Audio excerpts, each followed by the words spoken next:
In Zimbabwe, while the country's government says that it will make sure this month's elections are free and fair, a series of court rulings have gone against independent candidates and opposition parties. Also, Zimbabwean police accused of breaking up rallies held by opposition movement. The Citizens Coalition for Change is taking on the governing ZANU-PF, which has been in power since 1980. During the last elections 5 years ago, violence led to an investigation by our former president, Kgalema Motlanthe. It found 6 people were killed by security forces, but it appears the recommendations of the Motlanthe Commission have not been implemented by the Zimbabwean government, and as President Emmerson Mnangagwa. Dr Alexander Rusero is a political analyst in Zimbabwe. Dr Rusero, good afternoon to you. We remember the Motlanthe Commission and we remember the findings. We know, of course, the track record of the ZANU-PF government in Zimbabwe. Why would it not implement these findings? It wanted Motlanthe to investigate. Why not implement his findings? Yeah, it is actually a paradox. You know, the Motlanthe was instituted, the Commission of Inquiry, at the height of a world that was prepared to give Zimbabwe a chance following the transition from the reign of Mugabe to the takeover of the current president, Emmerson Mnangagwa. So there was a lot of goodwill all over the world.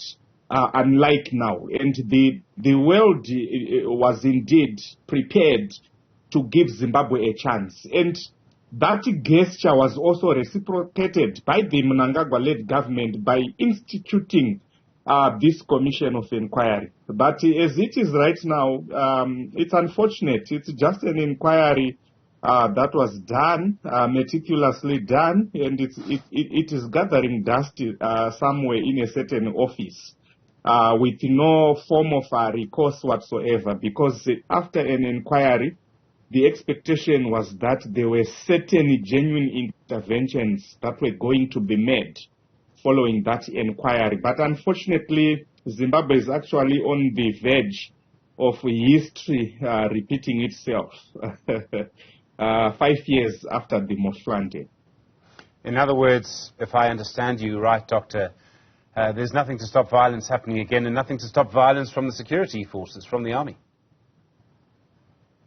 Yeah, there is really nothing to stop the violence should circumstances triggering violence manifest. Because under normal circumstances, whoever has got the appetite to institute violence should have learned something and forgot nothing on the previous perpetrators of violence. But as it is right now, no one was held accountable for the 2018. There was no accountability whatsoever, in spite of the commission actually pinpointing that indeed 6 people were shot, civilians. They were killed during the skirmishes. No one was held to account in that respect. So we only have to rely on circumstances of luck to have a peaceful election. Because should violence really start, no one can stop it, because there has not been any precedence to demonstrate both domestically, regionally and internationally what will then befall those who would have been responsible for committing acts of electoral violence. The government in Zimbabwe claims that it wants free and fair elections. Doctor, do you think that voters believe that? I mean, do people in Zimbabwe believe the government when it says it'll allow these elections to be free and fair? The problem of the government of Zimbabwe, it's not a homogeneous political actor. There are a lot of internal contradictions in the Mnangagwa-led government, probably just like any other government. There are certain protagonists, certain forces within the rank and file of both ZANU-PF, the ruling party, and the government, who are so progressive, who are also desperate for these things to take place. But there is also the hardliner stance, and it is normally that hardliner stance, unfortunately, that is in charge. The hardliner stance is still informed by guerrilla politics of the liberation struggle. So guerrilla warfare knows no fairness, knows no freeness. because at the end of the day, the election in Zimbabwe are being perceived more than just a contest for power. They are a site of struggle. They are more of a battle of the good versus evil.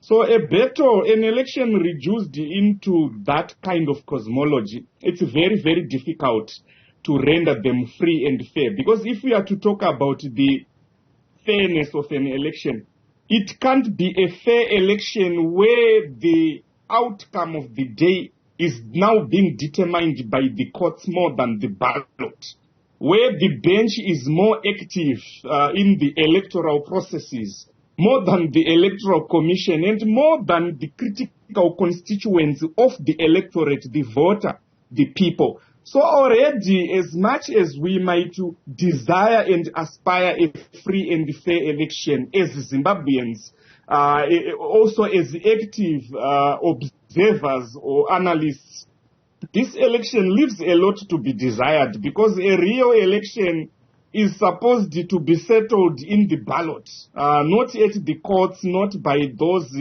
men and women wearing those colonial wigs determining the political and the electoral outcome of the day.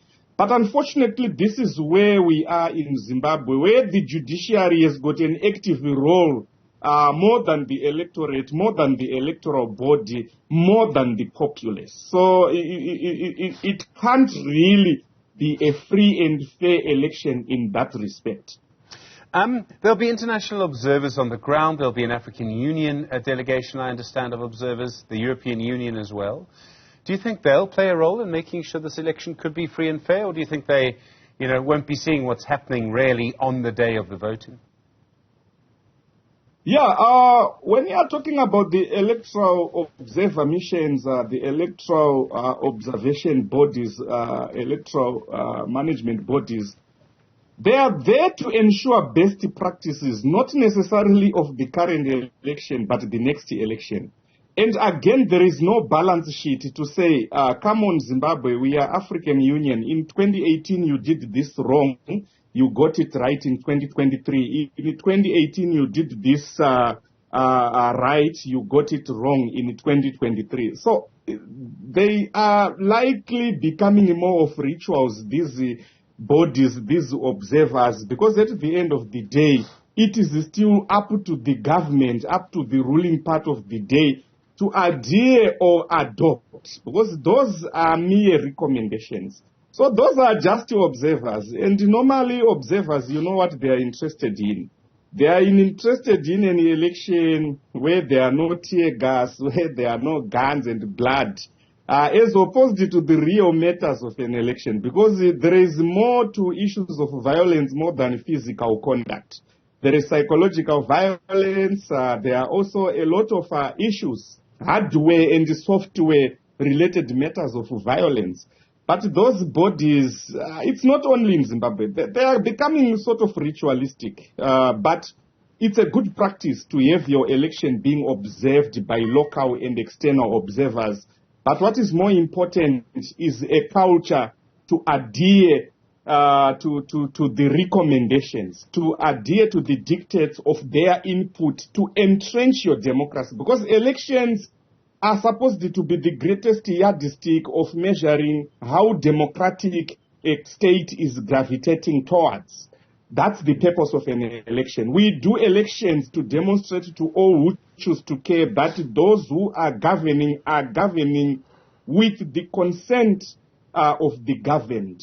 So we do so to entrench our democracy. So the management bodies, those observers, they are there to aid to that democratic entrenchment. But unfortunately, if the culture of adhering to their recommendations, their reports is not there, it becomes a ritual of legitimation of those in power. Dr. Alexander Rusero, thank you. Political analyst in Mutare in Zimbabwe. Really do appreciate the time. In a moment.